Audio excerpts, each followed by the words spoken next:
નમસ્તે દર્શક મિત્રો, આપ સૌ જાણો છો કે છેલ્લે 1.5-2 મહિનાથી કે 3 મહિનાથી મહારાષ્ટ્રમાં ચૂંટણી જંગ ચાલી રહ્યો હતો અને તે પછી તેના ભાજપ તરફી પરિણામ પણ આવ્યા.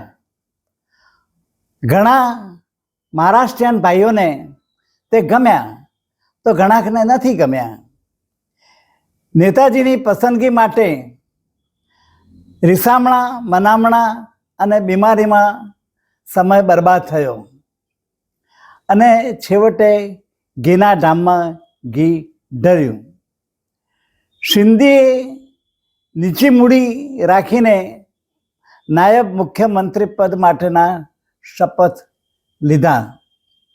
સોગંદવિધિ દરમિયાન મોદીજીના વખાણ પણ કર્યા કે કંઈક મોદીજી ખુશ થાય ને સારું ખાતું મળી જાય.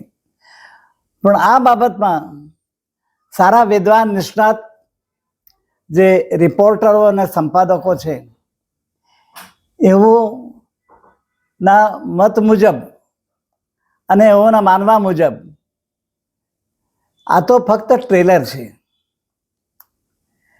પિક્ચર હજી બાકી છે. આ પિક્ચરના નિર્દેશક કોણ હશે તે બાબતમાં ઘણા મતાંતરો પણ ચાલે છે.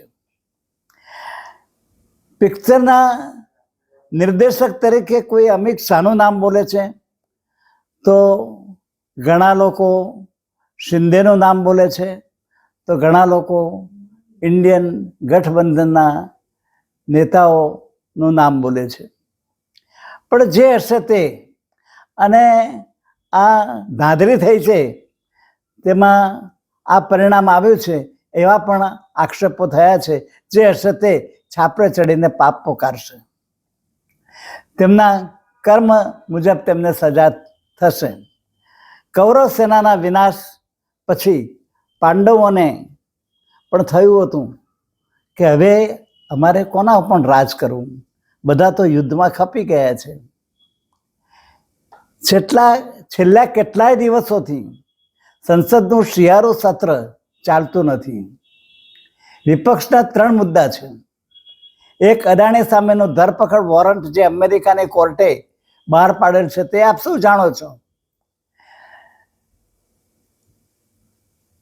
આ બાબતે સત્તા પક્ષ શું કહેવા માંગે છે અને શું કરવા માંગે છે એ વિપક્ષે જાણવું છે. અને અગાઉ તો જેપીસીની માગણી તો સત્તા પક્ષે ફગાવી દીધી હતી. એ પછી આ બાબતમાં કોઈ ઊંડી તપાસ થાય, કારણ કે એની અંદર ભારતના માણસો અને ભારત પણ સંડોવાયેલું છે. અને અદાણી પણ છેવટે ભારતીય જ છે અને એની સામે ધરપકડ વોરંટ આવે એટલે સહેજે થાય કે ભાઈ આ શું હશે. આવો મોટો બિઝનેસમેન જેનું વિશ્વની અંદર નામ છે, એના ઉપર આવા આક્ષેપો થયા તો શું હશે.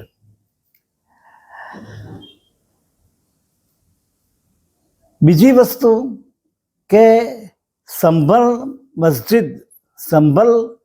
મસ્જિદ માટે હિન્દુ મુસ્લિમ જે સામસામે થયા, એના કોમી રમખાણો થયા, તેમાં 5 જણાએ જાન ગુમાવ્યા. તેની તપાસ. સંભલને તો સરકારે દેશથી છૂટું પાડી દીધું હોય એવું લાગે છે. તે જવા માટે વિરોધ પક્ષના નેતા રાહુલજીને પણ અટકાવ્યા હતા. આવું લખીમપુરમાં થયું હતું, જ્યાં પેલા 7-8 જણા કચરી કાઢ્યા હતા. ત્યાં પ્રિયંકા ગાંધી જવા માગતા હતા પણ એમને 3 દિવસ સુધી અટકાવેલ. ત્રીજો મુદ્દો મણિપુરમાં, કે જે છેલ્લા 2-2.5 વર્ષથી સળગી રહ્યો છે, અશાંત પરિસ્થિતિ છે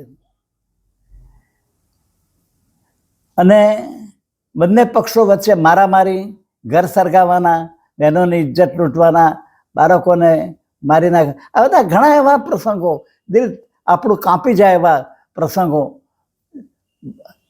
બને છે. વડાપ્રધાનશ્રી કે ગૃહપ્રધાનશ્રી કેમ શાંત છે.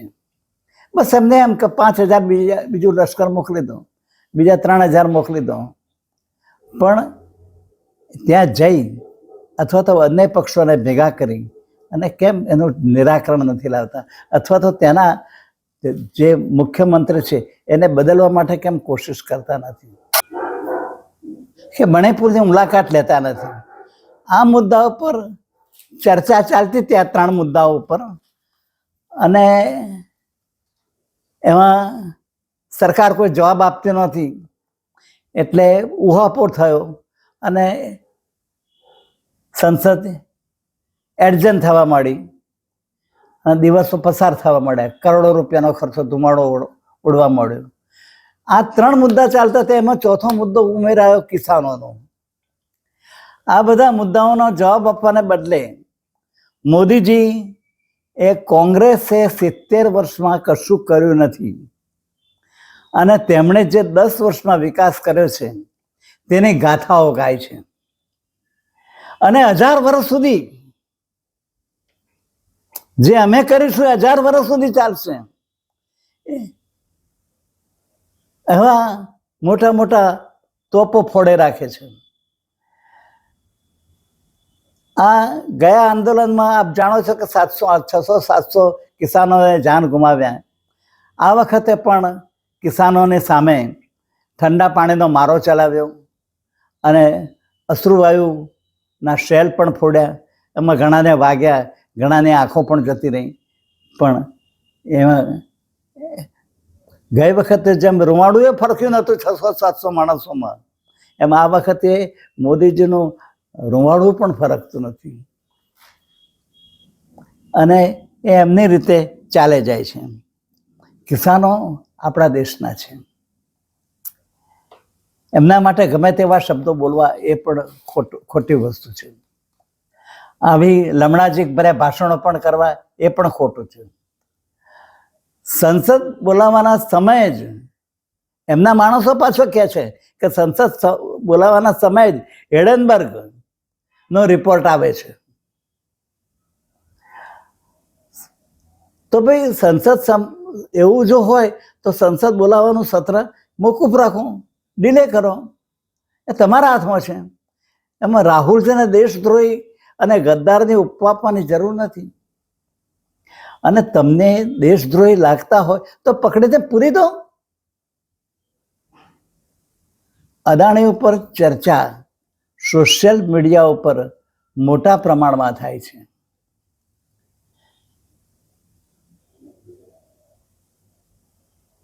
તે અટકાવવા 4 જેટલી પિટિશનો સત્તા પક્ષ તરફથી સુપ્રીમમાં કરવામાં આવી કે ભાઈ આ સોશિયલ મીડિયાની અંદર આ બધી જે અદાણી માટેની જે ચર્ચાઓ થાય છે એ બંધ કરાવી દો.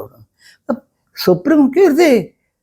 આ તો એના રાઇટ્સ છે, દરેકને બોલવાનો રાઇટ્સ છે, તો કેવી રીતે બંધ કરી શકે? બધી 4 ફગાવી દીધી. એક સમયે મોદીજીની એવો અહંકાર હતો કે, અને આજે પણ જોવા મળે છે કે તેમની મરજી વગર પાંદડું પણ હાલતું નથી, કોઈ ચૂંકી ચા કરી શકતું નથી, કોઈ સામે અવાજ કરી શકતું નથી. આજે આ અહંકારમાં ફેરફાર થયેલો જોવા મળે છે. પહેલો પારો તો રાહુલજીએ ઉતારી દીધો, બીજો પારો RSSએ ઉતાર્યો, અને પછી ઉપરાષ્ટ્રપતિ ઉર્ફે રાજ્યસભાના સભાપતિ જગદીશ ધનખડે કિસાનોના પ્રશ્ને મોદીના કૃષિ મંત્રી શિવરાજસિંહને સરકારની નીતિઓ અને રીતિઓ માટે ઘણું બોલ્યા. સાંભળવા જેવું છે. ઘણું બોલ્યા કે તમે એક વખત વચન આપી ચૂક્યા છો 2 વર્ષ પહેલા, અને હજુ તમે કશું કરતા નથી. કદાચ ધનખડની બદલી થાય એવા પણ સમાચાર છે. જ્યારે શિવરાજસિંહના પુત્ર તો એમ કહ્યું કે વડાપ્રધાન નરેન્દ્ર મોદી જે છે આપણા લીધે છે, આપણે એના લીધે નથી. આપણી પાસે તો જનતા છે, જનતા જનાર્દન છે, એમની પાસે જનતા જનાર્દન નથી. એટલે આ લોકોની હવે જીભ ખોલવા માંડે છે. આ અહંકાર ઓગરવા લાગ્યો છે. સંબિત પાત્રા તો અણઘડ માણસ છે. અદાણીના શેરોમાં વધઘટ થાય તેમાંથી પણ અદાણી કઈ કમાણી કરી શકે છે. અને આવું જાણવું હોય, પબ્લિક પડે ખાડામાં, આવું કંઈ જાણવું હોય કે અદાણી એમાંથી પણ કેવી રીતે કમાણી કરી શકે છે, તો જાઓ માધવીપુરી બુચ પાસે, એ તમને બધું શીખવાડશે. ભાઈ, જે વ્યક્તિ લાંચનો આશરો લઈ મોંઘા ભાવે વીજળી ભારતના લોકોને પધરાવે તે દેશદ્રોહી ના કહેવાય? જે વ્યક્તિ રાજ્યાશ્રયનો લાભ લઈ પ્રજાનું શોષણ કરતો હોય તે દેશદ્રોહી ના કહેવાય? બીજી વાત જ્યોતિરાદિત્ય સિંધિયાને કહેવાની છે કે મોદીજી માટે તમે બહુ સારું બોલ્યા. છેલ્લા 15 લાખ રૂપિયાને 2 કરોડની નોકરીઓની જે વાતો છે એ આપણે ભૂલી જઈએ થોડી વાર માટે.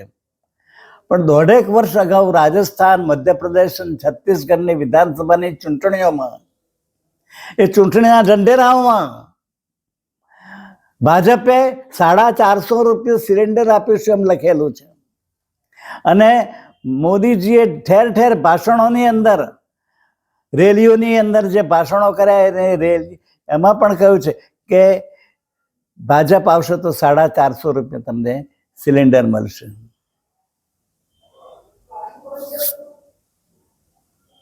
જુમલા અને એમાં પછી એવું કર્યું કે મોદી કી ગેરંટી હૈ. મોદી કી ગેરંટી મીન્સ પૂરા કરને કી ગેરંટી. શું પૂરું કર્યું? આવા જૂઠા વચનો અને આવી જૂઠ. આખો ભાજપનો પાયો જૂઠ ઉપર રચાયો છે. એટલે આ પાછા જ્યોતિરાદિત્ય શું કહે છે કે ભારત અદાણીના વડાપ્રધાનના રોમમાંથી ભારત માતાનો અવાજ આવે છે. એટલે આપણે ભારત કાન મૂકીને ખબર અદાણી અદાણી અદાણી અદાણી આવતો હશે. આ બધા એમને પછી કહ્યું કે આ બધા એરોડ્રોમ બનાવ્યા છે, ભાષણ કર્યું, પણ કોના માટે? અદાણી માટે.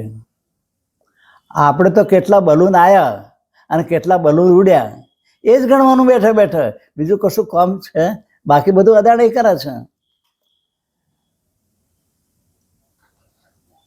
પહેલા તમને ખબર છે કે અગાઉની ચૂંટણી વખતે કમલનાથ જ્યારે મુખ્યમંત્રી મધ્યપ્રદેશના થયા હતા ત્યારે શપથ લીધા ને એની સાથે જ એને કહ્યું હતું કે ભાઈ ખેડૂતોનું દેવું માફ. આ ઇમિડિયેટ એક્શન કહેવાય. છતાં તમે એને પાડી દીધા. અને તમારી હજુ પણ એવી દાનત છે કે હું મધ્યપ્રદેશનો ચીફ મિનિસ્ટર ક્યારે થઉં. આમ ચીફ મિનિસ્ટર થવાતું નથી. મસ્કા મારે. જે અજાણ્યો માણસ હતો એ માણસ થઈ ગયો અને તમે રહી ગયા. તમને ખબર નથી પડતી કે તમારી ફોઈબા વસુંધરા રાજેનું કેટલું અપમાન કર્યું છે, કોર્નર કિનારે મૂકી દીધા છે. તમને કોઈ લાજ શરમ નથી? મિસ્ટર જ્યોતિરાદિત્ય, તમે તો એની સાથે ભણેલા છો, રાહુલ જોડે, રાહુલના મિત્ર છો. રાહુલે તમને સારી સારી જવાબદારીઓ સોંપી છે અને તમે આ કર્યું. અરે તમે રાહુલને કહ્યું તો તમને રાહુલ 2, 3, 4, 5 વર્ષે તમને બનાવત. આ સમાચાર તો થોડા એવા પણ છે કે શિંદે કંઈક રાજીનામું આપી દી અને કંઈક અપશુકનિયાર છીક ખાધી. હવે શું થાય છે તે જોવાનું રહ્યું. બસ આજે આટલી વાત. હવે જો આ એપિસોડ આપને ગમ્યો હોય તો લાઈક કરજો, શેર કરજો અને સબસ્ક્રાઈબ કરજો એવી મારી નમ્ર વિનંતી છે.